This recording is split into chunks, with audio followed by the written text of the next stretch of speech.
Today I'm going to talk about how I maintain my AR-15s and how I think you should clean them, and some of the pointers and things that I've picked up over the years being in the military and just, you know, working around weapons majority of my life.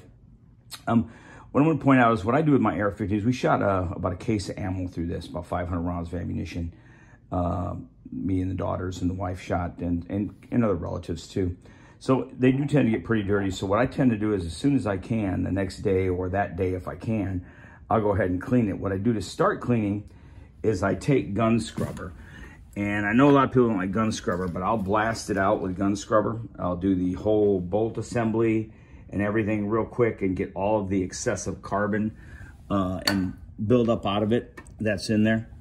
And, you know, I get most of that out, even blast it down the barrel, get most of that loose carbon off, and gunpowder residue. Then after that, I'll take and wipe it down and kit it with CLP. Well, I'm sorry, let me rephrase that. I'll do CLP after I use Hoppy's solvent on it. I use Hoppy's solvent number 9, and I'll run that through first, and I'll get all the, I'll let that soak in on the barrel and on all the parts. Wipe it down with a rag, get all the tiny parts, the bolt, the carrier group, all of this here that you see, pin the holes, firing pin in, the extractor pin, all this other miscellaneous stuff for the weapon here. I'm getting a brain cramp on it, but so I'll get the bolt, I'll take it apart, I'll run the solvent down in there, get it real good around the rings, the gas rings here. I'll get that real coated real good, especially around this area right here, which builds up a lot of carbon. I'll let it soak with solvent. And down the barrel also, I'll run the solvent down the barrel. I actually use a bore guide. Now, a lot of people don't like to use bore guides. You know, in the military, we didn't use them. We even use steel rods. But, you know, that's a military gun, and, you know, you may not, they replace the barrels on them quite frequently.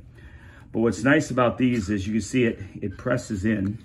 You slide these in, and it protects your lands at the beginning here.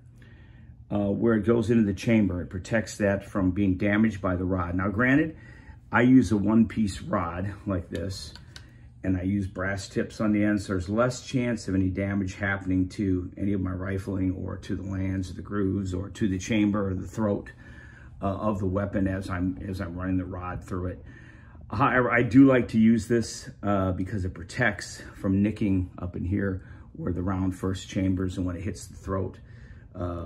So what this does is it protects it. So when I slide this in, it absolutely goes smoothly all the way down the barrel, and there's no, it just makes it effortless cleaning. You're not banging up against the chamber inside there, and it just makes it a lot easier and less chance of damaging it. Now, I know a lot of people say, well, I never did that in the military. We never used that. We had steel rods. Yeah, well, that's true. And they replace your barrels quite often too on those weapons. That's why they're direct level maintenance, come down and run rods down your barrels, see if the barrels are getting bad and replace them.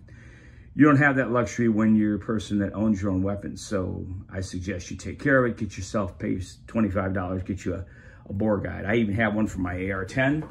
I do the same thing with it. Here's the one for that, big AR-10 guide. And I'm gonna show you some other things that work for cleaning up if you need to use it. Excuse me, I'm doing this one-handed. If you're a person that cleans it right away, you probably won't need these tools. But if you're a person that lets your stuff sit and then you know, oh, I got to clean it now after a week, then you're going to want to get stuff like this. These are little tools that make it easier for you to clean the bolt group and the carrier assembly. And so like here is where a lot of carbon builds up. This tool here, I'm trying to do this one-handed, so bear with me. Slide this down over it, and it's got a spring tension on it. And when you rotate, it's got sharp blades on the end, and it cleans all that carbon right below the ring area here, where this hits into the gas port. And it gets all that carbon off of that, and that helps clean that up real well. Now, they make several tools to do that. This is just one of them. Hoppy's or whatever, OTC, I think it is. What is this? Otis makes this one. This one also cleans in the carrier group. You slide it into here. I'm on the wrong side. Trying to do this one-handed. So here's your carrier group. This is where your bolt unit rides in, sets up against the chamber where the gas comes through the gas port at the top, down into here. A lot of carbon buildup. So this has blades on the end of it. And you stick this down in there and you turn it, and it's going to remove any carbon buildup that you can't normally get to. You can even, after you're done, you can even put a patch in this. So you can see I've cleaned this, my initial cleaning. I let it soak. After I clean it with the solvent, get all the solvent out of it, I put Break Free. I spray it down, Break Free. I soak the whole gun with Break Free. I let it sit for 24 hours. Then I come back, which I'm doing today, clean off all the old Break Free, recoat it, and then I put CO or regular oil on it. Now, CO is similar to CLP, but it's long-term. It's a long-term storage oil. So it's basically just like a regular oil. You can use a regular oil. You know, you can use Hoppe's, or you can use this one's really good, Hoppe's Elite, and just any regular gun oil. After you use, I use Break Free CLP. I use the CLP first, and I let it soak in that. And because it has a solvent base to it, it releases all of the carbon buildup in copper from the barrel, so that after 24 hours or 40 hours, you come back through there and clean it with a dry patch. And this is what, even after I'd cleaned it, where are those patches? Anyway, I had the patch sitting out here to show you, and I lost them somehow. But anyway, it removed, this is some of the stuff that came out of there. Even after sitting after a pretty initial cleaning, gun scrubbing and all that, solvent run on it, the Break Free will break more of it down. Maybe the term, that's why it's called Break Free. It breaks it down, breaks it free, and you can clean it up. So it is good to do after it's setting for a while. These tools are convenient. You get different kinds. There's this one here. I don't know who this one's even made by, but the same thing. Goes in, cleans this. Has a port cleaner on the end here, which can be used on your gas tube, which is not, you don't remove that as a direct level maintenance person, but it cleans that portion too if you need to, and you can use this for another part of the cleaning the weapon too. Won't get into all that. Your firing pin can be cleaned on the Otis here. You put your firing pin in here, spin your firing pin, and where the carbon always tends to build up on your firing pin right here, it'll clean that. Excuse me. You do not need these tools, okay? I'm not saying, I'm not advocating you go buy these, but if you're one of those people that doesn't clean their weapon, or isn't cleaning it every time when they get back from the range, you're probably gonna wanna buy those tools. You're gonna need it to get that carbon off. I mean, you can scrub these like we did with an old bore brush and get them clean, but I highly recommend you just get a tool to actually do it the right way rather than tear up your bore brush, unless you just use an old bore brush. But you see, got a coffin spill going on here. Anyway, long story short, if you're not gonna do maintenance, you might wanna purchase some of these tools. Other things, I clean a lot of weapons for people too, so that's why I bought these, because some people, like I say, aren't very good at maintenance. And so when I work on their weapons, I'll go ahead and clean them. Other tools that you can buy, if I can do this one-handed. Okay, I'll take this out. And I'll show you two other tools you can buy to clean the ports. So you've got the star chamber, as they like to call it.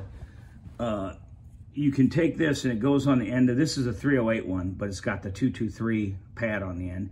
I've got those for both 223 and 308. I'm using 308 brush for now, but it just goes on any brush, and you run it down into the chamber here, and it will clean that chamber out. So you basically just put that in there, turn it around, clean your chamber, and you pull it out. Of course, one-handed, it fell in there. I'll get it out in a second. The other one you can use is this one here. You put these, you have to buy these little things from Brownells. You push this down in, it locks it, and I can't do it one-handed. It sucks to have arthritis.